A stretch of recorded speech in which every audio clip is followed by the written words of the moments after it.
iri aja sama Wali Songo, ya kan? Gimana nggak iri?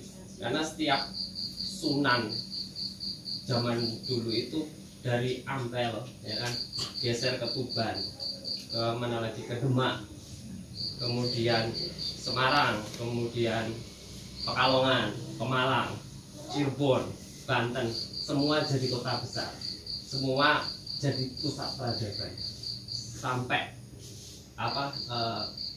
kuburannya aja rame sampai hari ini. Gimana Mbak Lali nggak iri sama Wali Songo? Itu keramatnya Wali Songo yang paling buat saya merinding. Sampai hari ini beliau bisa memberikan kemaslahatan pada Indonesia. Itu kan keramat paling utama, dan itu harus kita tiru. Kita harus berusaha untuk tidak pada beliau-beliau.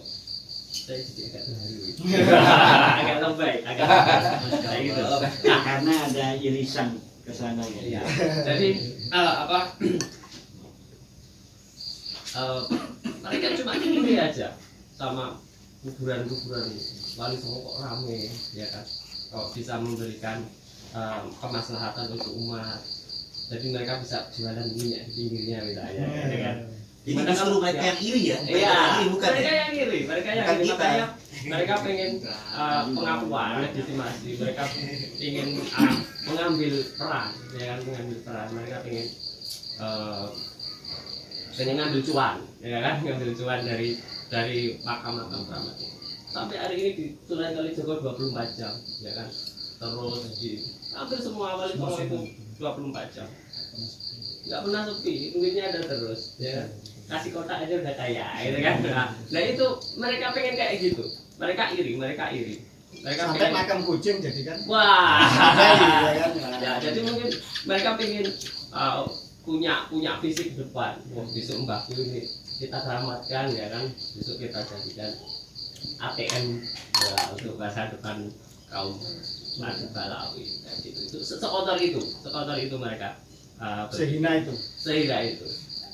Menurut saya kayak gitu sih. Salah satu motif besar kenapa kok mereka sangat terobsesi untuk membuat makam palsu dan mengklaim makam-makamnya Surya Wali Songo dan Wali Songo. Kalau menurut saya itu sesimpel itu mereka.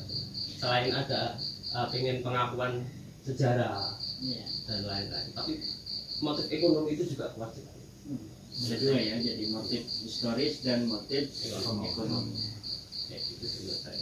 Kalau saya mungkin mau bertanya saja berkaitan dengan Majapahit itu yang Syedjimati itu. Kalau saya orang anak muda yang kurang paham sejarah. Setahu saya memang makam Syedjimati itu kan di Trowulan. Nah ini saya dengar ada di Semarang, pripun? Ya silakan. Itu. Oke. Ya. Ya lagi-lagi seperti biasa ada pemalsuan makam. Ya sejarahnya dulu. Oke, baik. Gimana sebenarnya? Baik. Secara historis, Jumadil Kubro ini bahasa Jawanisasi ya. Kalau nama asli beliau itu Syekh Jamaluddin Akbar Al-Husaini.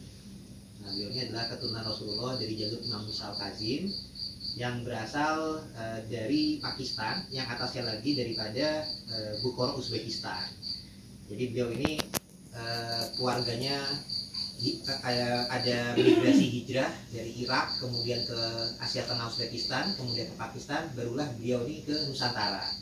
Nah di Nusantara ini beliau tidak hanya ke Jawa tapi juga berdakwah dan menikah di Asia Tenggara. Jadi istrinya banyak, keturunannya juga banyak. Alhamdulillah. Kenapa kok makamnya ada di jantungnya Imperium Majapahit Trowulan? Ya karena disitulah posisinya. Nah cuma untuk makam sendiri memang ada beberapa versi. Sejujurnya ada beberapa versi. Tapi yang Semarang ini justru yang terbaru, yang pembaruan, yang terkini lah. Yang tadinya itu ada versi makam beliau di Trowulan Mojokerto Majapahit, ada versi di Wajo Makassar. Nah ada versi lagi kalau menurut data Palembang ini beliau kembali lagi ke Pakistan. Nah Gus Dur pun juga pernah menyatakan bahwasanya kalau jauh beliau adanya petilasan, ada yang di petilasan di Trawulan, Wajo, termasuk yang di Merapi. Itu kalau menurut beliau adalah petilasan, sedangkan makam beliau yang asli itu adalah makbarah beliau yang asli, beliau kembali ke negeri muasalnya. Tapi kita walau misawab, karena masing-masing data ini tetap ada riwayatnya masing-masing. Kalau kaitan sejarah dengan mazhab lahirnya dari mana? Nah, kaitannya adalah beliau sebagai pendakwah yang ibaratnya di masa itu Majapahit meskipun kerajaannya adalah kerajaan Hindu, tapi menerima para pendatang yang non Hindu itu menjadi menyebarkan agama di wilayah kekuasaan Majapahit. Jadi ada yang Islam itu adalah beliau. Ada juga saat kerajaan Majapahit ini berdiri itu ada toleransi Hindu, Buddha, Islam itu ada toleransi. Bahkan Hindu dan Buddha ini pun juga kalau di negeri lain itu berdiri masing-masing, kalau di Nusantara ini berasimilasi. Makanya disebutnya juga Hindu apa namanya? Hindu Siwa, Buddha Siwa, Buddha Siwa.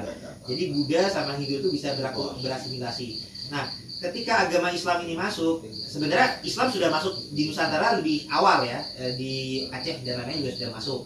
Tapi ketika Wali Nusantara Syekh Jumadil Kubro ini masuk, ini semakin berkembang. Bahkan sebelum Syekh Jumadil Kubro ini juga kita tenggarai dalam data Nusantara, keluarga Sunan Kalijaga yang dari Abbasiyah itu juga sudah masuk lebih dulu di awal-awal Majapahit berdiri dari zaman Raden Wijaya.